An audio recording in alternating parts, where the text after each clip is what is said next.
G'day Boneheads, today I thought we could sit down and talk about the top 10 anticipated games of 2022, or at least my top 10 anticipated games of 2022. I also thought I could make this a little bit of a challenge for myself by trying to summarise the game and why I'm excited about it in only 1 minute per section. So without further ado, let's hop into the video. Obviously like and subscribe if you do enjoy, and let me know in the comments your guys' top 10 anticipated games of 2022.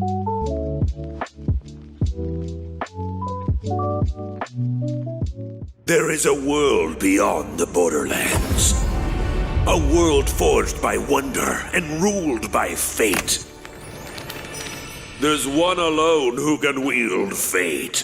One alone whose story is in their own hands. The Fate Maker. That's you. Heavy, right? Starting off strong here at number 10, we have a game which has flown a little bit under the radar, I would say, which is Tiny Tina's Wonderland. This game takes place in the Borderlands series universe, and essentially you're playing as a role-playing game character in this role-playing game like D&D, created by the character of TNT, who loves explosives and just being super crazy. So I'm sure it's going to be a super hectic story and super hectic weapons and guns and enemies, and essentially you're going to be playing through this role-playing game as the Fate Maker character, you know, leveling up your abilities, getting new guns, classic Borderlands-esque style stuff. I'm super excited for this game because I love the Borderlands game series, and I think this is a really cool concept that they can do a lot of unique stuff which we haven't seen in a lot of other video games, and I'm really hoping that this lives up to the Borderlands game franchise. I'm definitely going to be picking this up day one. I think it comes out relatively soon. That's it for number 10. Sometimes I wonder what this city looked like before all this. Probably like many others. People had their ambitions, plans, lives. Now it's all gone. We're now delving into spooky territory here with number 9 being Dying Light 2 Stay Human. This game is obviously the sequel to Dying Light 1, which takes place in a world essentially where a virus is spread, transforming people into zombie-like creatures. I don't think they're called zombies, but they're essentially zombies, and you have to survive through means of parkour, guns, and melee combat. And the first game is super, just like great and amazing for its time. Really unique Mirror's Edge style parkour mixed with really great combat in both melee and ranged, with a pretty decent story as well. And this game tends to elaborate, especially in that story department, with a more choose your own adventure style plot and characters, where your decisions will actually have super big consequences on the story and the direction that your character leans. I'm a bit concerned though, due to its cyberpunk-like delays, that it won't be as good as it's being marketed to be, but I'm a little bit more confident in this game due to the amount of gameplay they've shown off, and I'm still extremely excited for Dying Light 2 Stay Human. Constellation Starship Frontier, we have you on scanners. Performing remote systems check. Helium-3 tanks checked. Seals are intact. Clear still go.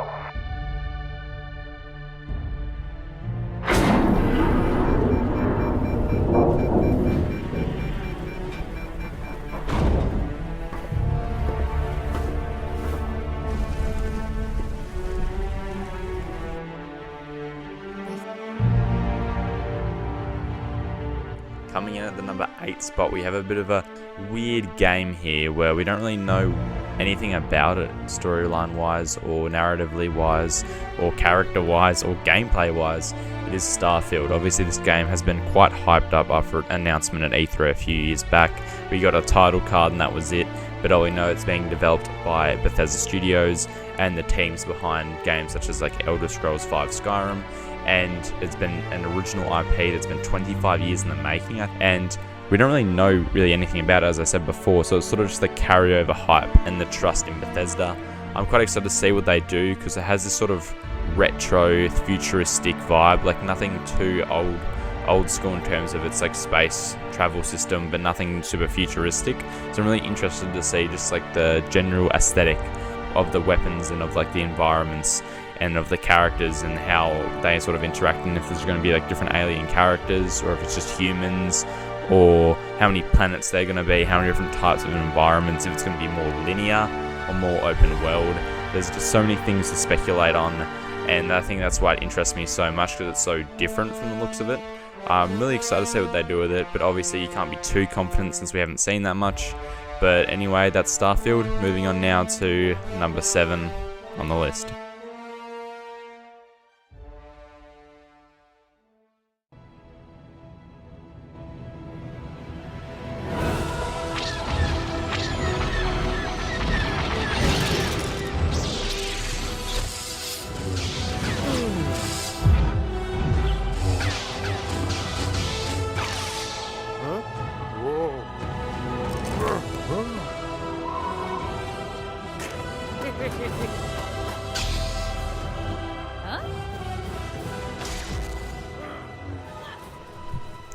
I never thought I'd actually be saying this, but we're getting a new LEGO Star Wars game. Not only that, but this game is the amalgamation of old LEGO Star Wars games. It not only includes movies from the older games, but also from the new trilogy, which I'm not excited to play through, but I'm actually not going to be surprised if they tell the story of the new trilogy better in the LEGO Star Wars game compared to the actual movies, because LEGO Star Wars is so good. The original games, even though they weren't like the most innovative or the best gameplay wise, they're iconic. I grew up with them and a lot of people did, and this excites me just like more than anything, that we're getting a proper game devoted to LEGO Star Wars with almost an open world exploration with different planets and different areas and movies, with new combat systems for both spaceships and like flying around, as well as with sabers, with droids and blast like weapons. But this game is like an actual game. It has different modes for the voices, and it just excites me that we're finally getting a really high quality LEGO Star Wars game. Anyway, on to number 6.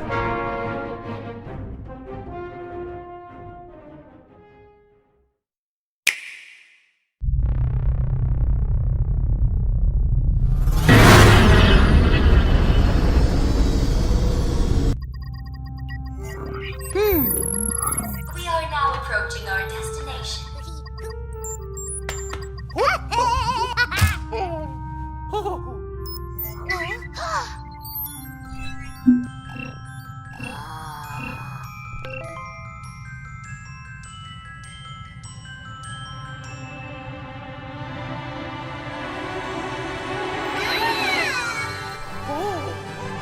Number 6 on the list, we have Mario Rabbids Sparks of Hope. This is the sequel to Mario Rabbids Kingdom Battle, which is one of the original exclusives for the Nintendo Switch, and it was announced at E3 last year. This game is super cool looking. It's more open and more 3D than the first game. The first game's movement was like overhead camera-esque sort of really linear movement, while this one seems to take on a more open world. You encounter enemies in a big environment, sort of like Pokemon's Open Zone if you've played that. It is quite impressive looking in terms of its animation and just style. I really enjoy the look and aesthetic of this new game. It has a bunch of cool looking new enemies with a bunch of cool looking new locations across a galaxy of Mario Rabbids crossover, and the rabbits actually aren't that annoying in the Mario Rabbids games, and I'm also intrigued by the story. So this game looks like it's going to be a great sequel to Mario Rabbids. Now on to number 5.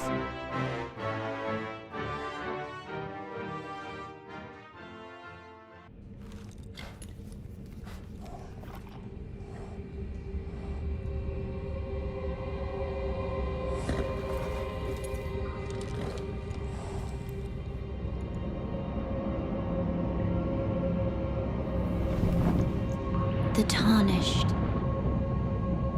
will soon return, guided by grace once lost.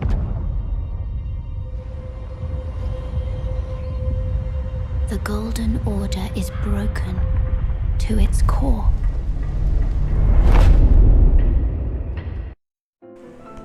Yes, you guessed, somewhere on the list it had to be here. Elden Ring coming in at the number 5 spot I, like many others, are extremely excited for this game, as it is a Soulsborne-like game, and this world specifically has been helped written by George R.R. Martin and has heavily Norse inspiration, and it looks amazing visually as well as gameplay wise. It's implementing a bunch of new spells and different abilities which haven't been in any other Souls game. It has open world environments that can be traversed through horseback and alongside a friend in its new implemented multiplayer, which seems more high quality and better than the other Souls-like games have previously been. I know firsthand how bad the other Souls games multiplayer can be, so I'm quite excited to enjoy this with a friend and travel through these wide open environments with this beautiful scenery and unique enemies, and hopefully have a lot of raging moments with a bunch of successful wins against tough bosses. This game might not be for everyone, but for those who it is for, this game is going to be great, and I'm super excited for it. On to number 4.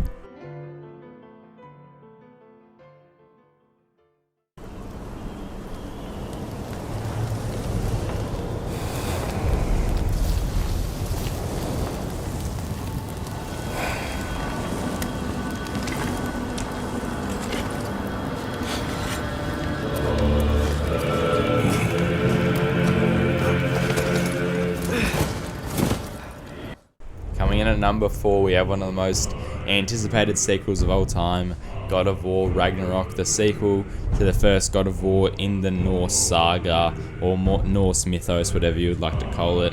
The first game was amazing, with the interactions between Kratos and the Norse gods, as well as his son, and their dynamic together, as well as his reveal as Loki in this universe. This is obviously going to be such a good game. The gameplay looks like it's been elaborated on and improved. The visuals look still amazing to this day on the old one, but this new one just takes it to a whole nother level. We're going to get different realms that we didn't see within the first one, such as Asgard, and a bunch of fights with a bunch more powerful gods, and a bunch of cool interactions with Kratos and those gods, and maybe some more revealings of Kratos' past to his son, and how that changes their dynamic together and his feelings towards his son and vice versa. This game is going to be great. I already know that it's going to be like a Game of the Year worthy game. There are doubts though that it is going to come out this year, since it was only announced just last year and it hasn't been that long since the original. I definitely could see it getting a delay. Okay, now let's get on to number 3.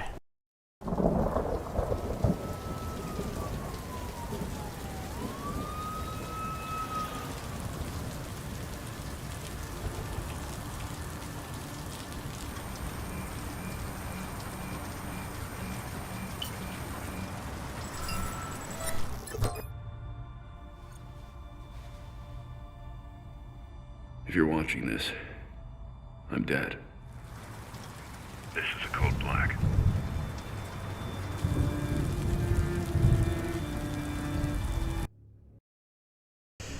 Okay, hear me out. I know this is a lot of bias. I know a lot of people are looking forward to this game, but not to the level of something like God of War. And to put this in front of God of War, to some people, might be a crime. But I love the Batman Arkham series, and this is a continuation of that after Bruce Wayne's unveiling to the public as Batman, and then his death soon after.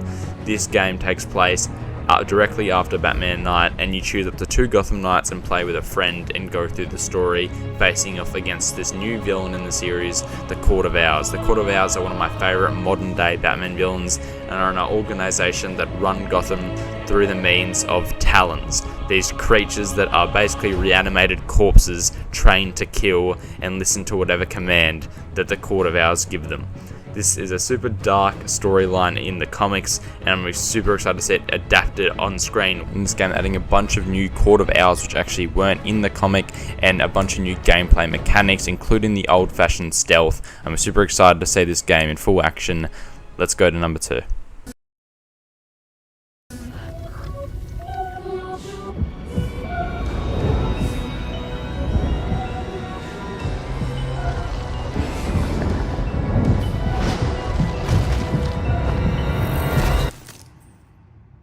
Zelda Breath of the Wild 1 is my favourite game of all time. That experience of uncovering the map and just discovering a world of just so familiar but also so amazing and different to anything we've seen in Zelda before.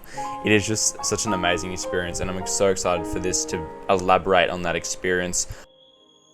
The reason this isn't number 1 though is because it is the same base map, unfortunately, so I won't have that exact same magic of discovering the wide and vast mountains the same that I did in the first one, but they're adding plenty of new Sheikah Slate abilities, different islands in the sky, a new enemy which we haven't seen I don't think in any Zelda game, and a bunch of brand new weapons and items which I'm sure will make the game super diverse and different compared to the first one, and I hope that the music hits the exact same as it did in the first one. I'm so excited for this game, I can't even describe it.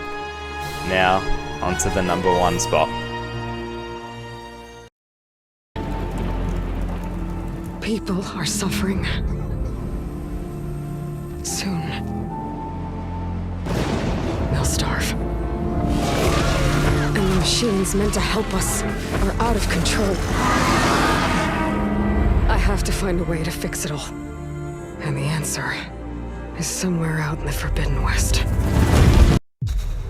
I don't know if anybody feels the same as me about Horizon Forbidden West, but this game is innovation. This is the reason that it tops Breath of the Wild 2 for me. It's because not only is a new area, a whole new map being implemented, a whole new type of scenery, a whole new type of enemy, a whole new type of machines, just everything being redone, but this time it seems that they've narrowed the missions down into more linear, just fleshed out, polished missions. So not only do we have that amazing open world journey and exploration, but when we get to those destinations, we have polished and amazing and beautiful written, just pure story, narrative, intense battles, just everything is super great and linear in those quests, but otherwise it's just this expansive world. And I think that's the best way to make a game, is to make the in-between stuff whatever you want, but when you get to that story driven stuff, make that hit the way you want it to hit.